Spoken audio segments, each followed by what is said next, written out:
po natin ang pamamahagi ng mga ito sa bawat barangay ng ating lungsod at ang house-to-house distribution para sa mga senior citizen, persons with disabilities at puntis. Bago tayo magpatuloy, huwag kalimutang mag-subscribe sa aking channel.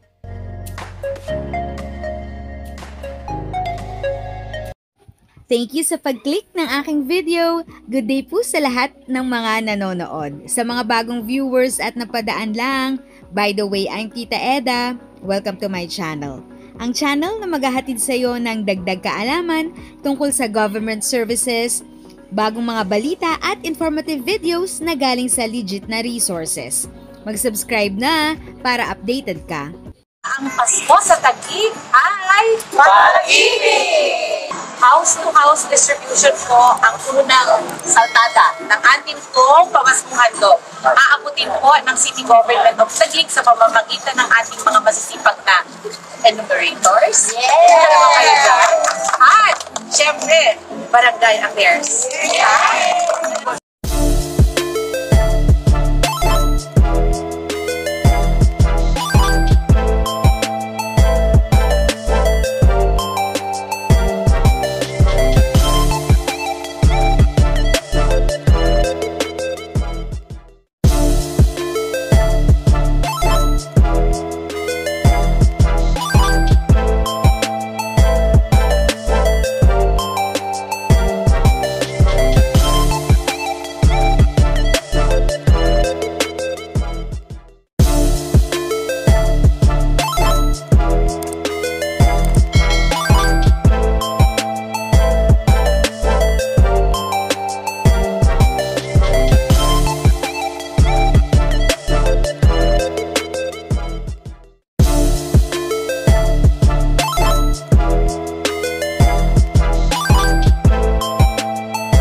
Ngayong papalapit na ang Pasko, nagbabalik ang tradisyon ng ating pamahalaang lungsod ng Taguig na taunang distribusyon ng pamaskong handog package sa bawat sambahayang Taguigenyo.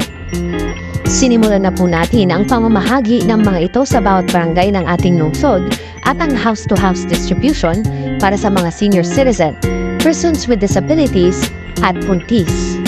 Tuwing Pasko, nararanasan po namin na yung pamaskong handog na binibigay po ng ating munisipyo. Simula po na nandito kami na nagsimula po na namimigay sila, yun po nararanasan.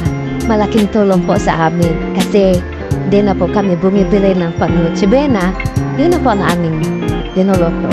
Opo, malaking tulong po sa amin kasi una po hindi na kami pipila at pangalawa, ang oras na amin pong gugulit pang tila po doon. Okay naman po, kita ko naman talagang tulong-tulong po sila na nag-deliver sa bawat house-to-house ng mga senior. Ang message ko po ay pinagpipray ko siya na magpatuloy pa sa kanya pong serbisyo. Malaking bagay po sa amin, lalo na sa yung ngayon na binibigay niya kagaanan ang lahat ng tao, lalo na po ang mga senior.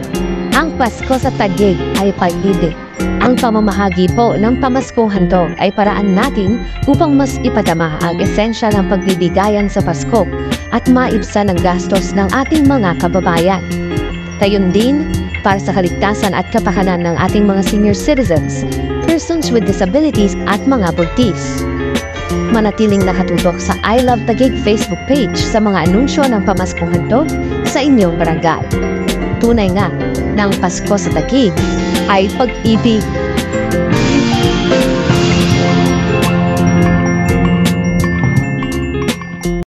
If sa tingin mo, natulungan ka ng video ko na ito, nakasave ka sa oras mo, you can click yung thanks button at any amount ay malaking help sa pag-grow ng channel ko. Yun lang po muna ang aking update. Sana ay nakatulong na dagdag kaalaman ang aking shinare today. Ang goal ng aking channel ay mag-create ng awareness. Kung ganitong mga topic ang gusto mo, panoorin mo ang mga videos ko na ito.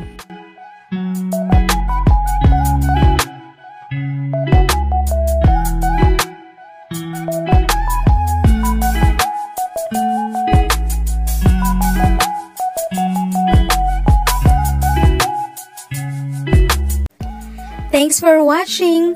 Kung may kapamilya, kaibigan o kakilala sa tingin mo ay magiging interesado sa video, please share or tag sila sa comment section.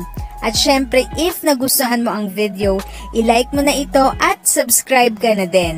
As always, feel free to write your questions, comments, and opinions respectfully. And continue to be a blessing and stay safe!